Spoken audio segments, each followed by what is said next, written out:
السلام عليكم ورحمة الله وبركاته. ساكن جيمكي أن كسو كالهاي روتينكا ومالنتي أحدا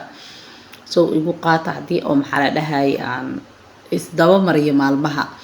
marka asxaabay horta soo dhawaada gabar abaaya rabaa ina fiidiyowga ugu jawaabo oo dhahday caruura haystaa waxaa rabaa Indonesia ina imaado waxbarashada iyo dhaqaalaha iyo nolosha iyaga soo waran insha Allah idinkana sidaan oo kale taa ayaan kaga soo jawaabaya wataa idin sheegay fiidiyowgii ka horeeyay inkastoo YouTube-ka ay ku jiraan laakiin haddana waxaan ku sameynayaa cusboonaysiin si dadku cusub waxa laga yaabaa inaysan maxallaha fiidiyoyada hore si fiican ay u daawanin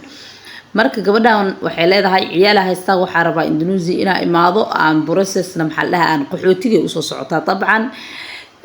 marka waxbarashadeeda iyo nolosheeda waxa siiga soo sheekay horta waxbarasho way leedahay wadankan laakiin waxbarashada wadankan ma ahan waxbarasho oo yacni heer caalami ah ma ahan waa waxbarasho luqadda wadanka ku baxaysa number 1 number 2 na maxallaha markuu canugan bari ka maalin wadan kale uu tago waxaa looga soo bilaabaa 0 ah looga soo bilaabaa hadduu galay 5 dhiganay iyo 6 u dhiganay ama 7 u dhiganay ma ahan waxbarasho meesheedii laga sii wadi kara ma ahan waxaa looga soo bilaabaa eber sababtoo ah laba sabab ayaa jirto mid luqadda ah oo luqadda wadanka ku baxaysa oo English ahayn mid labaadna maxaa la dhahaayay يعني systemka waxbarashada wadankan iyo wadamada kale oo islahayn wadamo islahan inay jiraan laga yaabaa oo canuga meeshiisa loogu sii wadi karo iyo wadamo aanan islahayn oo canug eber looga soo bilaabayo edabtii akhlaaqda horta maxaa la dhahay maasha Allah wadankan maxaa la dhahay 80% dad muslimiina u badan edabtii akhlaaqda iyo waxaas ilmaha maasha Allah iskuuladka waa lagu baraa iyo sida dadka waaweyn loo xishmeeyo laakiin waxbarasho heer caalami ah oo ma ahan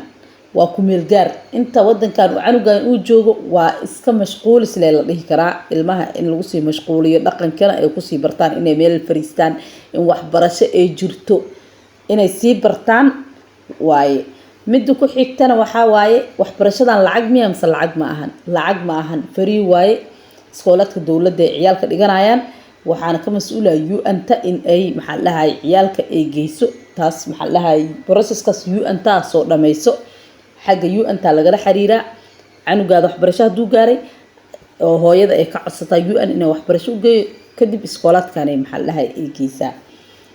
markii intaas laga soo gudbo dugsi quraan maxaa la dhahay ku yaala yes dugsi quraan ku yaala Soomaali ha noqdo ama Indonesian kana ay naftirkooda ciyaalka quraanka way baraan arinta quraanka marba inaan ku sii dheeraado sababtoo ah dansiya meeshan ka jiro anigana maxaa la dhahay dadkan inay dansi bartaan ma ahan waa jiimka maalin walba waxa la sameeyaa maalin biraal qaada maalin waxa la ciyaara soo muhiimada maxaa la dhahay waa ka sii gudbaya dhaqaalaha u gudbayna dhaqaalaha يعني maxaa la dhahay dhaqaalo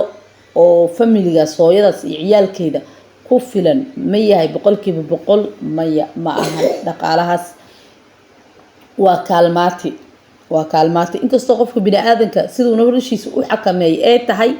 oo waxa waaye hadii oo dhaqaale yar uu haystana isku filnaysiin karo wax badan haduu haystana uu u noolaan karo sidoo qof ugu noolaan karo way laakiin dhaqaalahan hadda dhaqaale la dhihi karo hooyo oo 3 ciyaal ama 4 ciyaal ama 5 ciyaal مثلا hooyo 5 ciyaal haysato kaleeto 3 xitaa ilmo yar waa ma ku noolaan kartaa $200 soo maya $200 oo kira laga bixinayo oo ilmo maxaa la dhahay wax loo gadaayo cunto iyo wax kasta maya waa kaalmaati soo qofka waa ina maxaa la dhahay meel kale ay wax ka soo galaan oo familigiisa ama meel uu garab u ka helo qof garab haysta iman kara meeshan dadka qaarkood waxay arkayaan dad guriyo degan oo maxaa la dhahay hay'ad ay hayso guriyo fariid degan lacagna qaataan oo kira ku jirin gurigina waa fari lacagta biilkana gooniye u qaataan ala canug xitaa lacaga loogu xisaabiyaa dadkaas mar hore la qaatay hay'adaas mar hore qaadatay oo ay amta hore uga soo hadlay soo dad cusub hadda ma qaadato 18kii ugu dambeysay dad ay qaadatay laakiin dadka cusub markay arkaan noloshaas waxay isdhahayaan jaaniskan adinkan inaa heshaana laga yaaba dadka Afrika joogin waxay ugu sheekeynayaan in ay jiraan maxaa la dhahay nolol noocaas oo kaleeta qofkii loo sheegay hadda maanta guri free iyo lacag dad qaataa jiro iyo maxaa la dhahay noloshaas ku nool soo qof kasta wuxuu isdhahaa meeshaas iska tag maxaa la dhahay way ku anfacaysaa dadkaas waa hore la qaatay dad 10 sano gacanta lagu haayo waaye soo dad cusub oo hadda la qaatay ma ahan dhaqaalaha UN-ka dhaqaale boqolkiiba boqol family ku filan ma ahan, laakiin kirada ama maxaa la dhahaye nolosha bar wuu qofku maxaa la dhahaye wuu u buuxinaa, ama kira iyo koronto iyo internet waxaas oo dhan inuu iskaga bixiyo, ama in uu noloshii oo ku maareysto. dhaqaalaha ee bixisa UN ugu badanna $350 waa dhaqaalaha ugu badan ani nolosheyda aan arkay oo familada waaweynka ah oo ciyaalka badan haysta la siiyo $350. inta kale way siman yihiinba, ama laba haysa ama saddex haysa $200 ay siiyaan, dadka qaarkood xitaa $150 ay siiyaan, gabdhaha single-kana 100 ay siiyaan. So dhaqaalahana meeshaas ugu gudbaynaa. maxaa la dhahaye muhiimada waxbarashada iyo dhaqaalaha ahayd abay waxaan rajeynayaa maxaa la video inaan kaga bogatay iyo qof kastoo yacni mawduuc noocan oo kaleeta u baahnaa. waxaan rajeynayaa inuu videogan uu kaga bogto. dhiirigelintuna waa xaggiina, ii share gareeya, like saara. waxaa waaye supermarket aan soo maray markii howlihii jiimkii adduunkii wixii aan kasoo dhamaaday. meeshaan wadankan gaalo iyo muslim iskula jiro, soo Christmaska loo diyaariyay December aakhirkeeda miyaa ma aqaan xilliga loo dabaaldegayo. waxaa ku dhahay saane u diyaariyaan xilliga. marka asxaabay maxaa la dhahay subscribe-ka ii saara, share gareeya, waxaa waaye gambaleelkana furta videoga si toos ah soo idinkugu soo dhaco.